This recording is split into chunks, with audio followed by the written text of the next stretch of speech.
আসসালামু আলাইকুম, কেমন আছেন সবাই?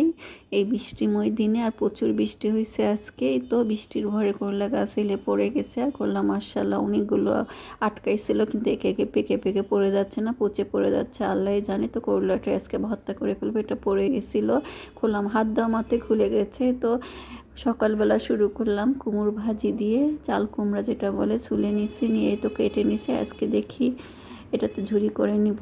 একদম ঝুরি হয়ে গেছে, কয়েকটা কেটেও নিছি। তো এইভাবে ভাজি করব, শুধু একটু জিরা ফোড়ন, কাঁচামরিচ আর পেঁয়াজ দিয়ে ভেজে নেব রুটি দিয়ে খাওয়ার জন্য।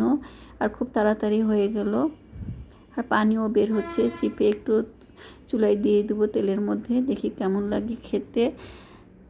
আর প্রচুর পানি বের হয়েছে চাল কুমড়োর। এই তো ভাজিটা হয়ে গেছে, তো ওই রুটিও বানিয়ে ফেলবো। এখন আটা সিদ্ধ করে নিচ্ছে, এখন রুটি বানাবো। সকালে উঠেই ঝামেলাগুলো থাকে, নাস্তা পানি করা, ভাত তরকারি রান্না করা। তো আজকে তরকারিটা আগে রান্না করে রাখছিলাম, আর একটু রুটিও ভেজে নিচ্ছে একে একে। রুটি দিয়ে, ভাজি দিয়ে, ডিম ভাজা, চা তো করতেই হবে। এগুলো দিয়ে খাইয়ে সবাই যার যার কাজে বের হয়ে যাবে। তখন আমার আরও কাজ কিছু আছে। আজকে আদা রসুনটা ফ্রিজে রাখছিলাম, সেগুলো বের করব। আবার একটু বুটের ডাল সিদ্ধ করব রুটি দিয়ে খাওয়ার জন্য, একটু ছোলা সিদ্ধ করব। মানে অনেক কাজ আছে আজকে রান্নাবান্না কম করবো, আর এগুলো করবো। প্রতিদিন কিছু না কিছু কাজ থাকে। তো আজকে এগুলো দিয়ে নাস্তা করে ফেলেই তো মুরগির মাংস, পটল আলু দিয়ে রান্না করছিলাম। আজকে পটলটা চুলে দিছি, জাস্ট কষে রান্না করে ফেলছি। এটা দিয়ে আজকে ভাত সেজে দেবো, আর যা থাকবে খাবো দুপুরবেলা। আর এই তো আর কুমড়ো ভাজি আছে, এগুলো দিয়ে আমাদের দুপুরবেলাটা হয়ে যাবে।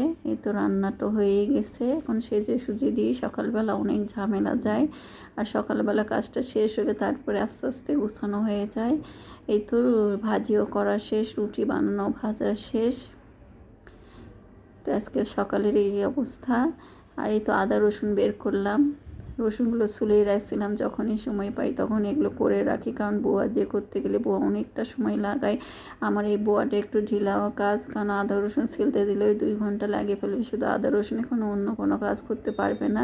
এই জন্য এগুলো ঘরে থাকলে আমি একটু একটু করে ছুলে রেখে দিই, ফ্রিজেই তো রেখে দিয়েছিলাম। এখন এগুলো ব্লেন্ডার করে নিলাম। আর ধনিয়া জিরা যেহেতু গুঁড়া করে নিয়ে আসছি, খালি আদা রসুন ব্লেন্ডার করে এগুলো মিক্স করে নিচ্ছে, আর একটু সরিষার তেল দিয়ে মেখে রেখে দেবো।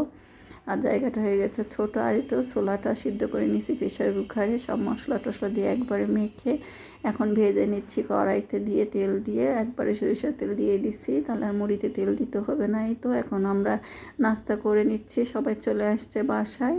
এখন চা নাস্তা খাচ্ছি মুড়ি দিয়ে ছোলা দিয়ে মেখে। তো এটা আমাদের পছন্দের খাবার, আর এই বৃষ্টির দিনে ভালোই লাগে খেতে। তো ভালো থাকবেন, আল্লাহ হাফেজ।